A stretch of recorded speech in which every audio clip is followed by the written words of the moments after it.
in the wood, where shadows are deepest from the branches overhead, where the wild wood strawberries cluster and the softest moss is spread. I met today with a fairy, and I followed where she led. Some magical words she uttered I alone could understand, for the sky grew bluer and brighter, while there rose on either hand the cloudy walls of a palace that was built in fairyland. And I stood in a strange enchantment. I had known it all before. In my heart of hearts was the magic of days that will come no more, the magic of joy departed that time can never restore, that never, oh, never, never, never again can be. Shall I tell you what powerful fairy built up this palace for me? It was only a little white violet I found at the root of a tree. The words of Adelaide A. Proctor from the 1800s. Hello once again, I'm Don Jackson with the heartbeat of the internet. The J.R.R. Tolkien masterpiece, The Lord of the Rings, is a tale of a ragtag group of travelers who took a journey to return a ring to the fire from which it was forged. But along the way, they found something even more important: fellowship and friendship. Lessons we all have to learn ourselves on the road of life. In autumn, our focus is on all of our majestic trees. I'm going to take you into a forest similar to the magical places Tolkien's hobbits visited. In fact, these ancient trees have a tale to tell too.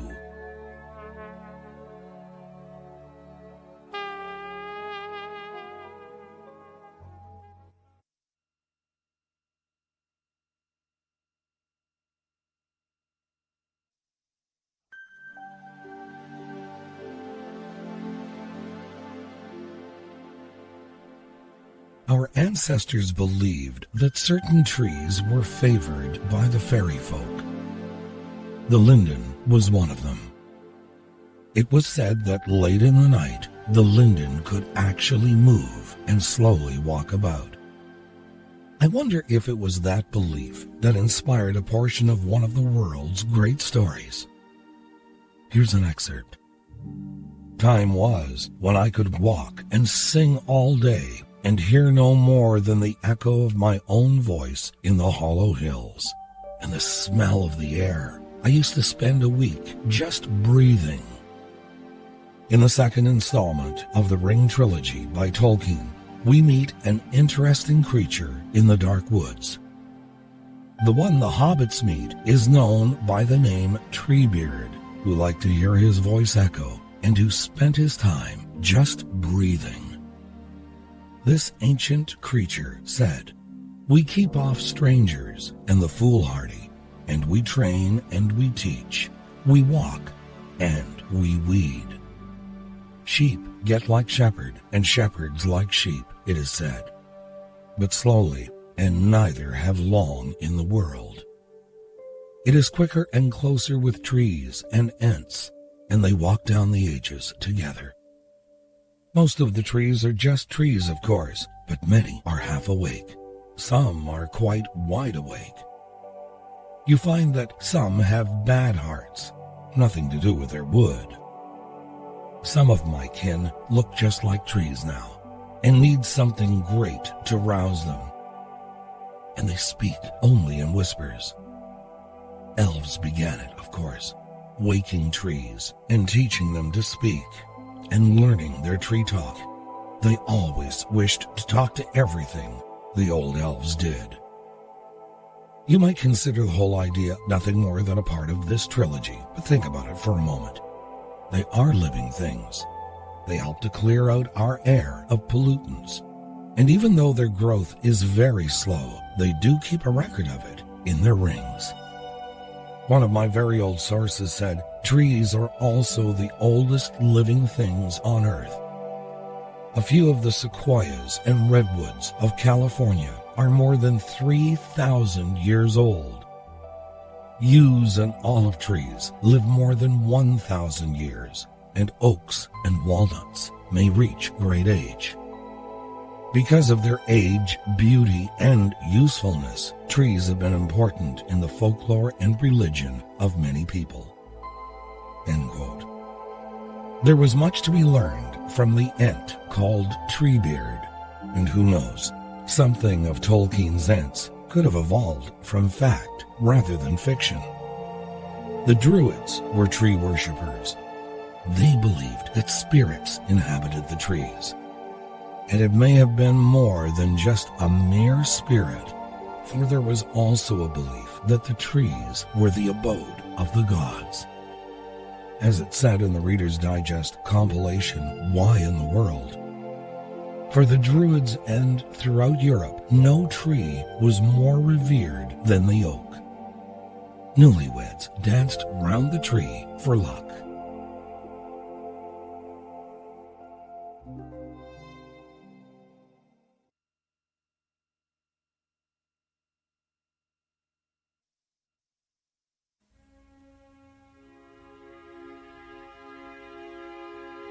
Back to this article in the Reader's Digest compilation, Why in the World? We've all had the feeling that things are sometimes going too well, that by overconfidence or idle boasting, we may stretch our luck too far and bring some terrible retribution. An old proverb says, "He who talks much of happiness summons grief." The idea that joyful events in life may suddenly run in reverse and end in misfortune or tragedy is closely linked with the superstition of touching or knocking on wood. That action is so commonplace that we scarcely recognize it as superstition. Any statement that may seem to tempt the fates is almost inevitably followed, and swiftly, by a search for the nearest piece of wood. The belief that touching wood will placate the evil spirits goes back to pagan times, when trees were held sacred as the abode of gods. These gods commanded the trees to spring into life and to lose their leaves. They chose some trees to be evergreen, a sign of immortality. Touching a tree was a mark of respect to the gods, a request for a favor to be granted, or thanks for one already given. The superstitious aren't happy about touching just any piece of wood. If no living tree is at hand, they will try to find unpainted wood, touching or knocking upon it, not once, but 3 times.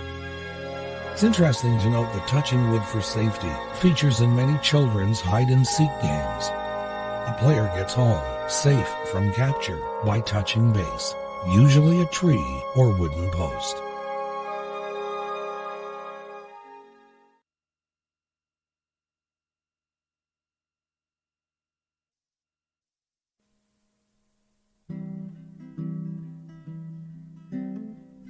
The idea of a spirit residing in trees may have had something to do with the great age of some specimens.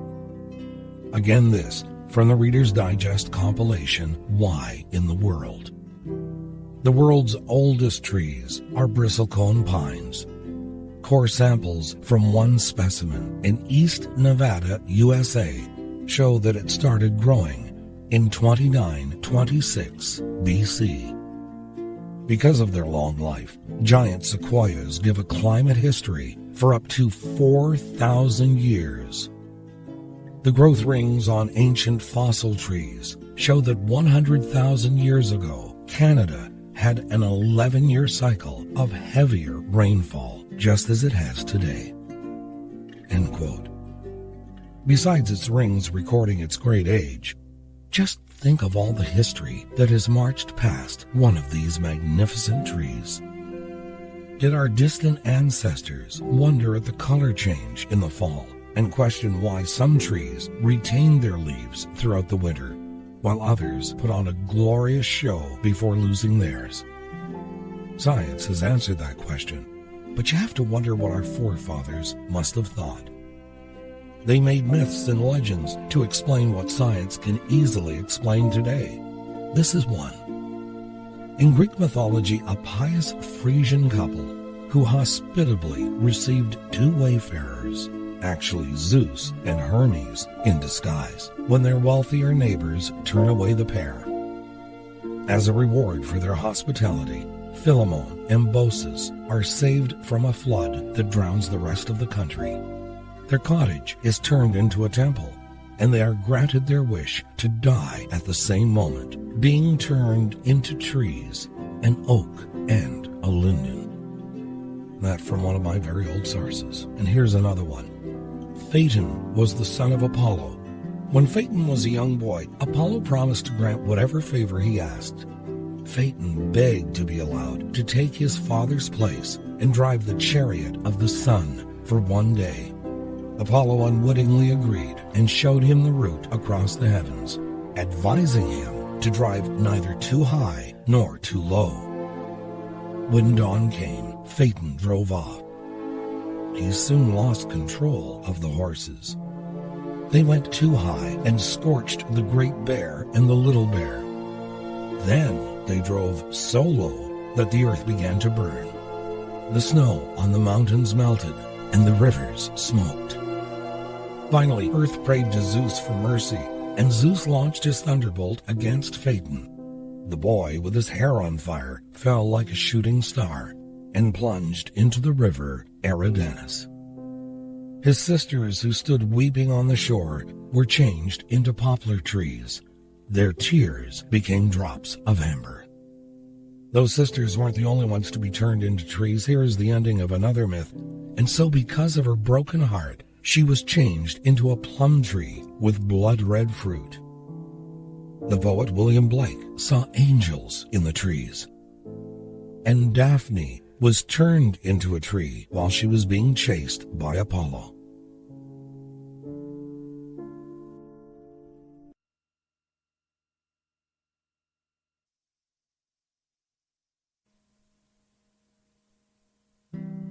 There's a tree that grows in Brooklyn. Some people call it the tree of heaven.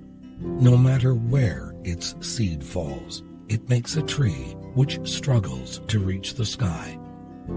An excerpt from A Tree Grows in Brooklyn by Betty Smith. Roberta B. Etter, in her book Tokens of Love, said, "In the realm of love, traditions and superstitions abound. The location chosen as a trysting place carried great significance and had to be chosen carefully. Lovers wishing to remain true and constant should meet on a hillside, by a river or seashore, or deep in a grove of trees." End quote. They also should never meet on a bridge, a crossroads, or near a poplar tree. The first two were just plain unlucky locations, while the poplar tree foretold inconstancy, to use her own words. There are many superstitions associated with trees. Eric Maple, in Superstitions and the Superstitious, wrote, "The folk memory that trees are in some mysterious way linked with the life of man is a very ancient one. Among the Teutons, the destruction of a tree could be a crime punishable by death. For every tree had its own peculiar occult properties. In Northern Europe, it was once held that the life and success of the householder and his family were bound up with the fate of the tree that was ceremoniously planted when the foundations of the house were laid." End quote. You might remember me saying that my wife and I planted magnolia trees when my daughter and son were born. Maple goes on to write, "The blackthorn has ominous properties in the British Isles and in the Welsh border country. Bringing its blossoming branch into the house means a death in the family. One must never use firewood from a tree that has been struck by lightning, as this exposes the house to similar attack. In Scotland, the rowan or mountain ash is the traditional protector of the household against witchcraft and is still planted as a luck bringer." End quote. I have a purple ash on my boulevard. I hope it will also bring luck.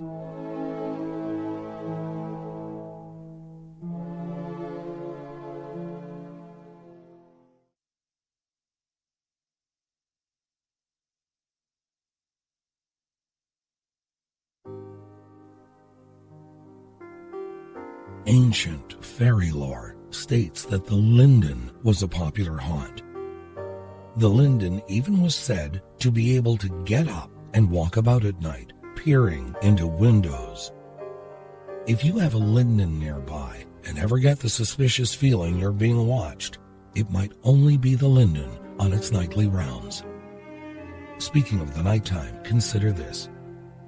The new scientist reported that they may have proof that whales dream.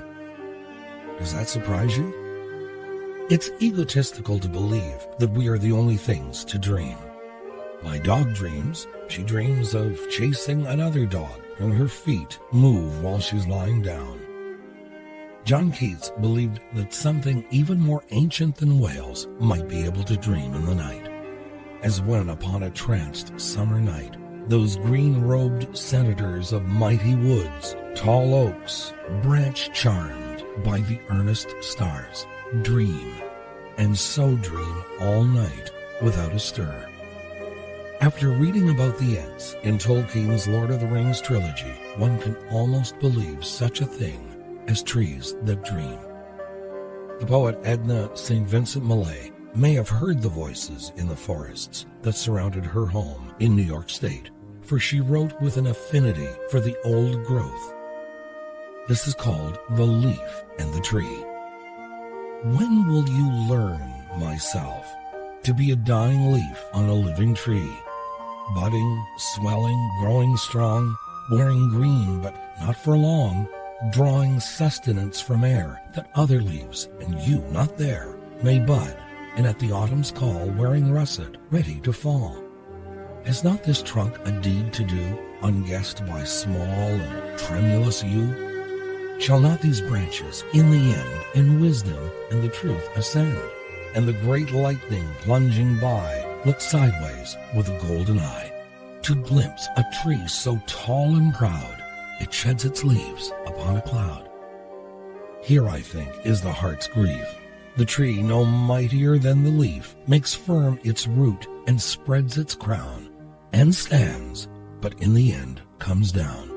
That airy top no boy could climb is trodden in a little time by cattle on their way to drink. The fluttering thoughts a leaf can think, that hears the wind and waits its turn, have taught it all a tree can learn. Time can make soft that iron wood, the tallest trunk that ever stood. In time, without a dream to keep, crawls in beside the root to sleep.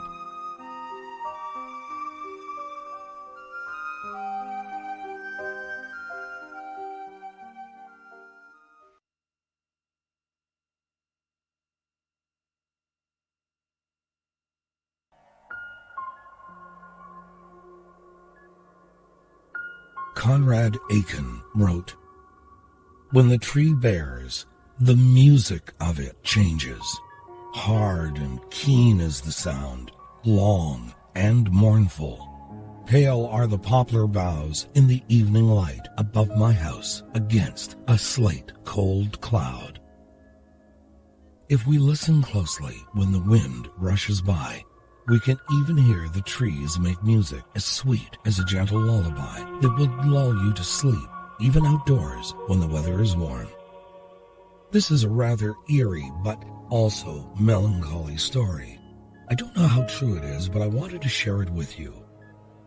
This appeared in the August 7th, 1990 issue of The Examiner, written by David Wickers, and I quote, "The knobby, twisted sycamore is on a favorite picnic spot for Long Island residents who swear the weird sounds that pour from its branches resemble whining, crying, or growling, depending on the spirit's mood." End quote. The legend goes that a Native American warrior, and again I quote, "one of the last of his tribe, was buried where he was murdered by European settlers," says an expert in local folklore. His mourning wife planted a sycamore sapling in the mound of earth over his body as a symbol of life. And now the tree weeps in his memory as she did more than 250 years ago. Says parapsychologist John Blaine, who visits the park often, The noises coming from the tree are unlike anything I've heard. They sound like the tormented wails of a tortured soul. It's very unnerving, and many people have refused to visit the park after hearing them. The crying sycamore is one of the most bizarre paranormal phenomenon I've ever witnessed.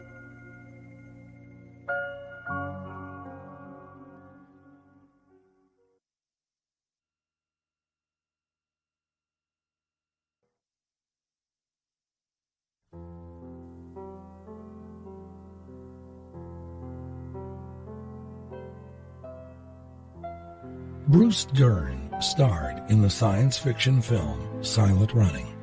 Of course, he's the father of actress Laura Dern. In the film, though, he played a tree herder of sorts. The few remaining forests on Earth were put on specially designed spaceships and blasted into outer space to roam the solar system until the planet gets its act back together, which of course it never does.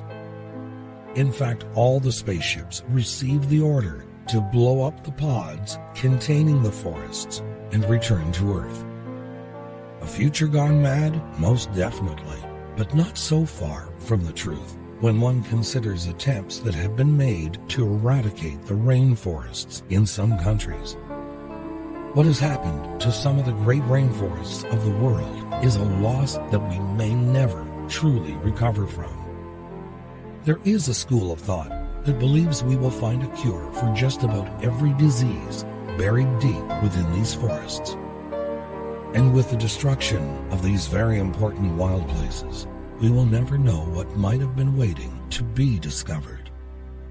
J.R.R. Tolkien's Ents might be there, tree herding some of the sleeping giants. Good night, sweet dreams. I'm Don Jackson.